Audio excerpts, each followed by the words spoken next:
Welcome to Storyboard. I'm Shibani Gharat. Peter Mears, CEO at Havas Media Group, was visiting India around this festival time. Peter, who has spent over 2 decades in a media agency setup, has a very optimistic outlook for the India market. I spoke to him about many things, including the growth strategy and investment plans for the country.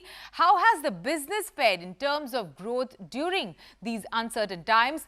What are the challenges of running a media agency setup today? And much more. Peter, welcome to CNBC-TV18. Thanks for having me. Havas in the country has transformed quite a bit over the past few years. It was, I believe, about 150 to 200 people in the country, and now it has grown to over 1,000 employees. So how does that feel, and what are your growth plans? Yeah, I'm very proud of the local leadership team. They've done a great job over the last 3 years in not only developing the product, but also expanding the breadth of offer that we have in the market.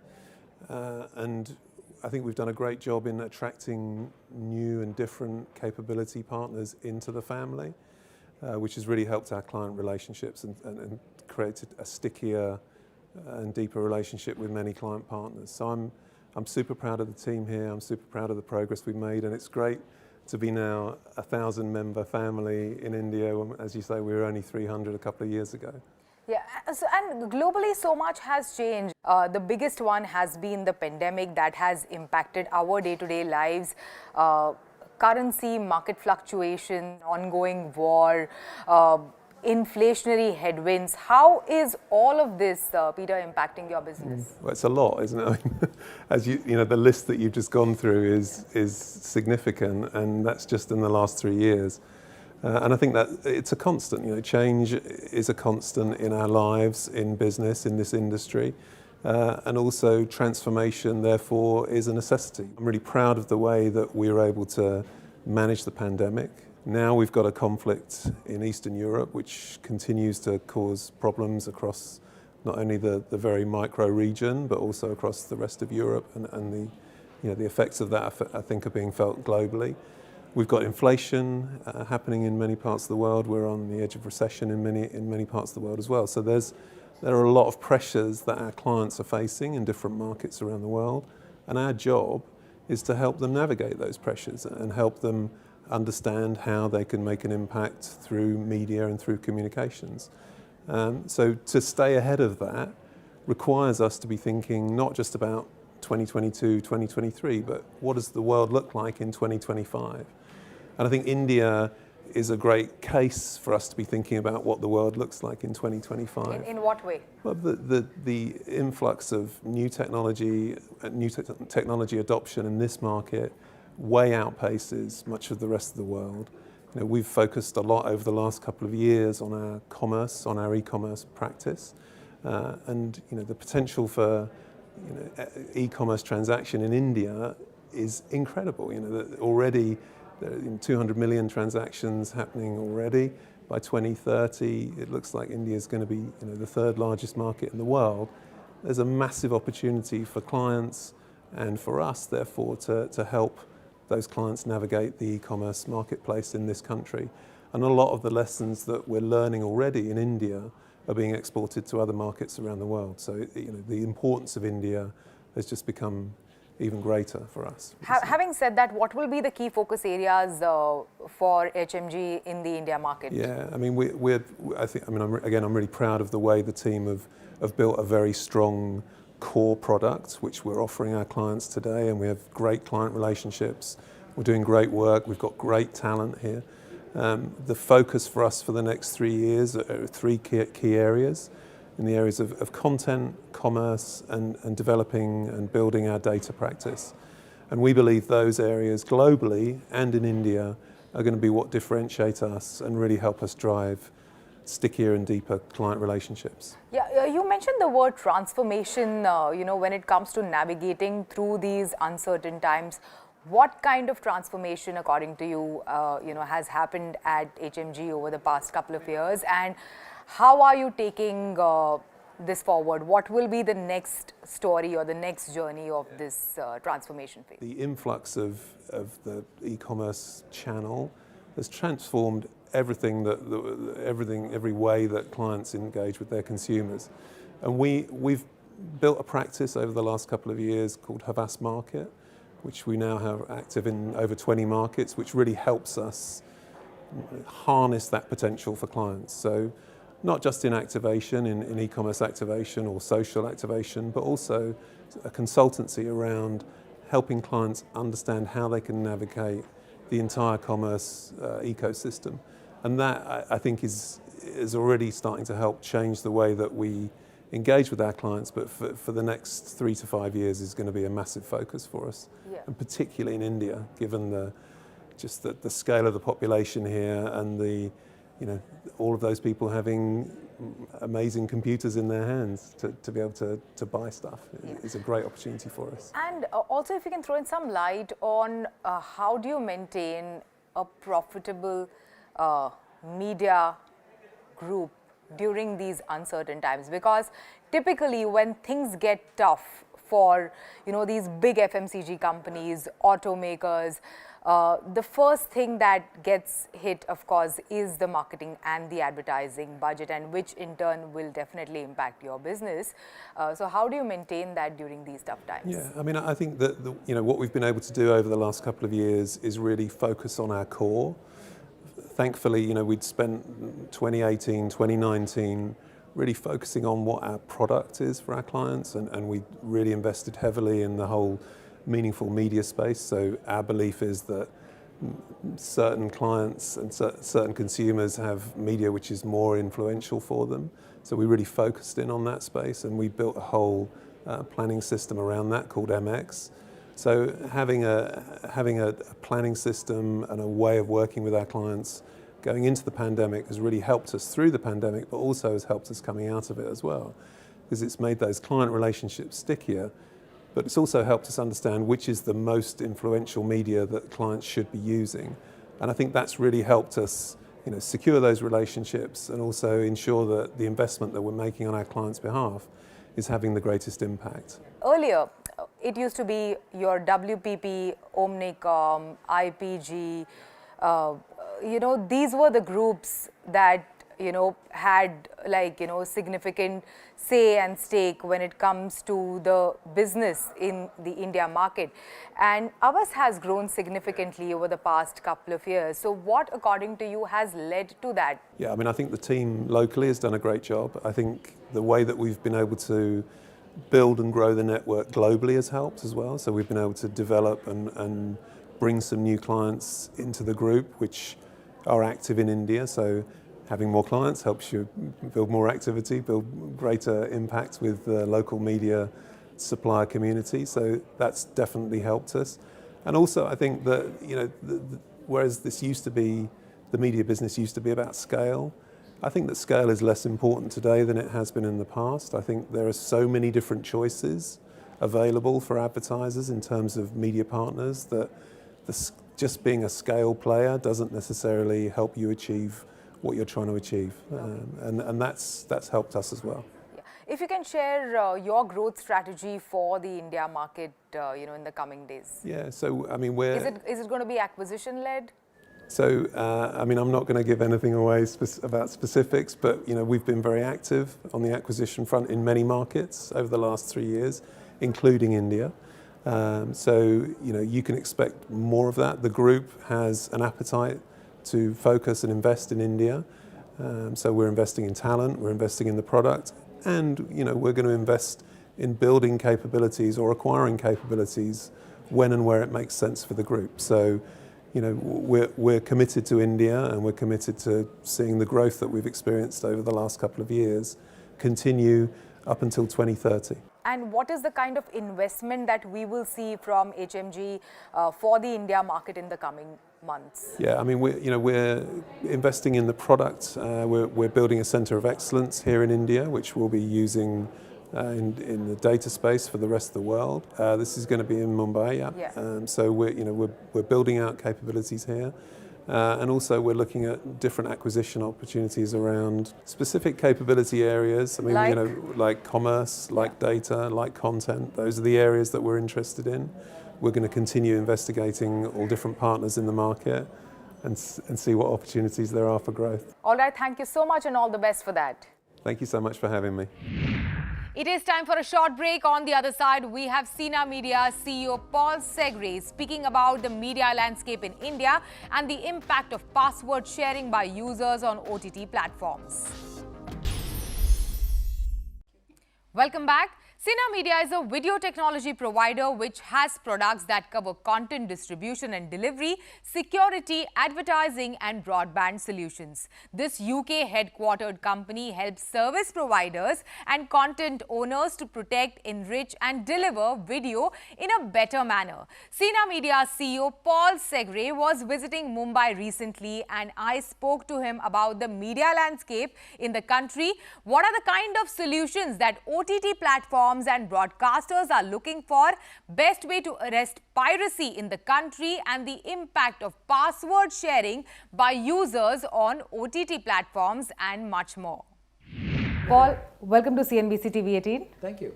Piracy is something which has been a big concern. How do you address that issue in a country like ours, and what is the technology that you have that will ensure that the content remains with the authorized users? Right. Well, as you said, it's a huge problem, and it's only getting bigger as content rights for sports and the amount of money people are spending on originals goes up. We have a family of products. One focused on detecting if there's leakage to pirates, and then remediation. We call it monitoring and takedown. So that has to do with something called watermarking, which you can put a mark on a video that a human eye can't see, so you can trace, the source of video. We have another product that stops pirates from stealing both the content as well as the service. You can steal an entire service as well. And then we have services around that that provide intelligence of who the pirates are, what they're doing, what content they're stealing, and things like that. So really a family of products. No one thing solves a problem. You need to come at it from multiple angles. Yeah. And you're meeting your clients in the country. What are their key requirements, Paul? Yeah, I'd say we have some big traditional providers of video. So for example, we're meeting with Bharti Airtel, we're meeting with Tata Play, and then we have some of the new entrants as well. So meeting with today with Z, we're meeting with Sony Live, and we're meeting with Voot. What we're focused on is a couple of things. First of all, we're focused on the end customer needs and what consumers want, and what they want is, they want aggregation, so they want services that provide them the content they want. They want ease of discovery, so once they get in, can they find it, or are they on, searching for what service provides it on the internet? So we have a focus on that. We have a focus on advertising. And advertising is important to service providers, but it's also important to consumers, because consumers, they want an experience at a price point they can afford.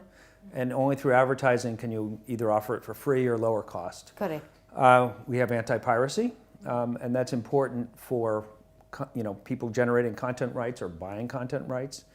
And as you've seen in the Indian market, there have been some very high prices paid for the IPO, for example. Yeah. And then we're focused on data analytics, understanding who your subscribers are, do they have a good experience? So sort of the experience side of thing, who they are, what do you advertise to them? And then a whole series of products focused on delivering good video, high quality content over streaming. So things like low latency, which is important. If you're watching particularly a sporting event, you'd rather see it at the same time versus a minute later, which can happen over a streaming service with not optimized for good latency. So, from this conversation, I can gauge that, you're trying to fill in a lot of lacunas that currently exist. Yes, we have seen a lot of growth and penetration over the past few years. What is your outlook for the Indian media landscape, Paul? We look at it and we just see tremendous opportunity. There's just so much innovation here. So we, in a dynamic market, especially a market where there's so much content, so you think about the Indian landscape. You have Bollywood, so lots of content there. You're pretty sports crazy, I think we need to agree. Yeah. And so between those two things, there's a lot of competition for who is going to be the predominant provider of video entertainment, and that type of competition, as well as just new people coming into the ecosystem.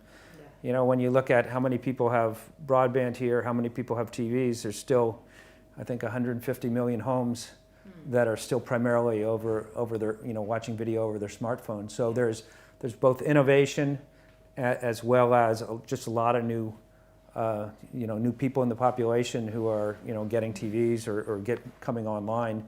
Paul, over the past couple of years, we have seen how platforms such as Netflix are raising concerns over how sharing of passwords is impacting their revenue, and it's impacting the numbers of users that they have, the user base. What do you think of this particular matter? So we have a product specifically focused on that, and it can identify the amount of sharing. So it can identify whether there is sharing casually that's more likely to be within a family group, or if something's fraud, right? So we've seen some cases where people are sharing with 50,000 people. I think can agree that's fraud and that's bad, and that's not friends and family. Other people are sharing with friends and family, and for that, I think it's a business decision for a provider what they want to do with it. So what our tool does is, it provides information on these are people are sharing, these are the extent of the sharing, and then we feed that into the sort of marketing departments of our customers, and they can decide, do they want to create packages that are sort of like, friends and family packages, so for a little bit more, you can participate in the sharing, so that's a good thing, it's a way to market. Do they want to say, well, have a password reset because they think it's inappropriate? Or if they see something that's clearly fraud, they can turn it off. But I think the key point is, it's sort of a business decision of, do you want to allow sharing to get your service out more broadly? What level of sharing do you want to allow? And then how do you leverage knowledge about that sharing to turn it into an opportunity to enhance revenue? Thanks for joining us today. My pleasure. It is time for us to slip into a short break. On the other side, FleishmanHillard's global CEO, John Saunders, who has been a veteran in the PR business, speaks to us about some of the top things to consider while making a company's PR strategy in today's times. Your health is our concern. Choose network or appropriate hospital. Our telemedicine and customer care team are available to guide you. Star Health Insurance, always at your doorstep. It's the power of innovation. The power of ideation. That brings about the real change. Our top 10 ideas from across India are ready to set the stage on fire. Come join us for a Power Pack Season 1 of Solve for Tomorrow, a CSR initiative by Samsung.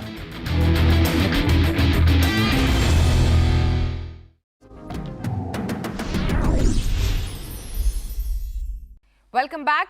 During this festive time, visiting India was another global CXO. FleishmanHillard's global CEO, John Saunders. John is a veteran in communications and public relations. I caught up with him and spoke to him about how the role of a PR agency has changed, some of the top things to consider while making a company's PR strategy in today's times, and the way forward for this industry. John, welcome to CNBC-TV18. Thank you very much. It's a great pleasure to be here. You're looking dapper in a kurta, I must say. Thank you. It's my favorite color. Good to know. So, John, you are visiting India after a couple of years, I believe. What excites you about the India market today? Well, first of all, I always love coming here for many reasons. But on a personal level, while I represent a firm that's headquartered in America, I am Irish, and I think there are very deep connections between Ireland and India, both in a contemporary and historical context. But most of all, when I come to India, What I find that I don't find in any other country is a sense of humour that's very akin to that of the Irish. And nowhere in the world do I go that I find that people celebrate irony in a way that you do here in India, as we do in Ireland. Most other countries don't get irony, but you do to a spectacular degree, and I very much identify with that. But from a business point of view, it's imperative to be here in India. I mean, India politically is one of the most important countries in the world today, but economically increasingly so. So much has changed, John, over the past couple of years. How has the role of a PR agency changed, especially, post the pandemic as compared to what it was prior? First one is that the imperative to communicate with one's staff, with one's employees, has changed and probably changed forever. In that, quite literally, everyone's staff was a captive audience because they turned up in the workplace every day. And so throughout the pandemic, there's been a great call on firms like ours to help our clients as they figured out how do you communicate with a workforce that often maybe 100,000 people, 200,000 people, or even more when they are all working remotely. So that presents very different challenges. And now here we are today where it looks like for the foreseeable future, who knows what's going to happen in 5 years' time, but it's going to be a hybrid workforce and a workforce that has increasing power. In other words, the power today resides very much with employees rather than the employer.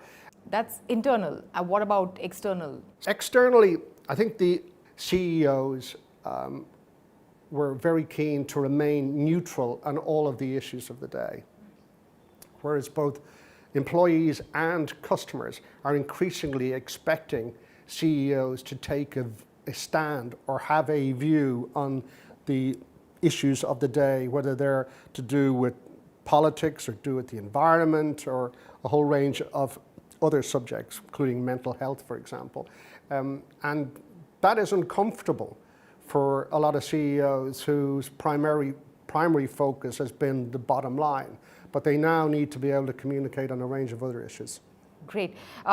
You have been, ever since you stepped stepped into the business, you have been with Fleischmann for a very long time now. I believe you were 26 or 27 when you joined the agency. What has changed and what has evolved in this business over the past so many years, and what have been the key milestones of your journey? Well, when I came into this business from journalism, public relations was largely a subset of marketing. At its best now, marketing is really a subset of communications, broader communications. And what we see today is that the role of the Chief Communications Officer is one that reports directly into the CEO. So it's very much a C-suite conversation in a way that it wasn't in the past. And CEOs realize that communications is an integral part of the business success and business culture today. And so that has really changed. I think going back 20, 30 years ago, a lot of people who came into the business came from my type of background. They were former journalists. Increasingly, we're seeing specialists coming in from all kinds of other areas of business life, and research and data is now a key component of what we do. So, I mean, today, FleishmanHillard employs dozens, if not hundreds, of individuals who are data scientists. What are the things, John, that one should consider while making the PR strategy for an organization? With social media, with so much up and down roller coaster kind of a macroeconomic situation that organizations are dealing with everything happening? Yeah, it's a really good question, and particularly when you add the dimension of social media. To me, if there's one word that's pivotal to this conversation, that is the word earned. Ultimately, we all, whether as individuals or as corporations, you have to earn your reputation. And I believe at the center of everything we do, every campaign, it's about how is this building the reputation of the brand, building the reputation of the company. And there's no easy way to doing that. And I think that those companies that somehow believe that their PR activity can be some kind of sweet sugar that you pour over a sour situation, or it's camouflaging bad behaviors, there's no real future in that. Today, even very small brands, even very, like a startup, pick anywhere, pick a startup in Kerala, can become a global sensation very quickly by having a smart social strategy, and can very quickly garner an audience that could be from anywhere in the world.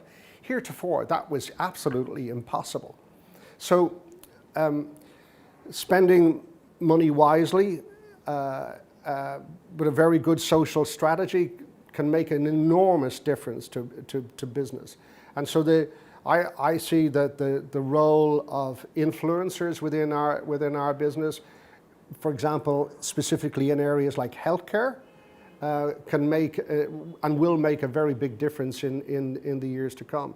And we can now count the impact, thanks to what I mentioned earlier on about the data scientists we have. We can now count the impact in a way that public relations was quite unable to do, again, only a short few years ago. Thank you so much. Thanks for joining us today. It's my great pleasure. Thank you, Shubhani.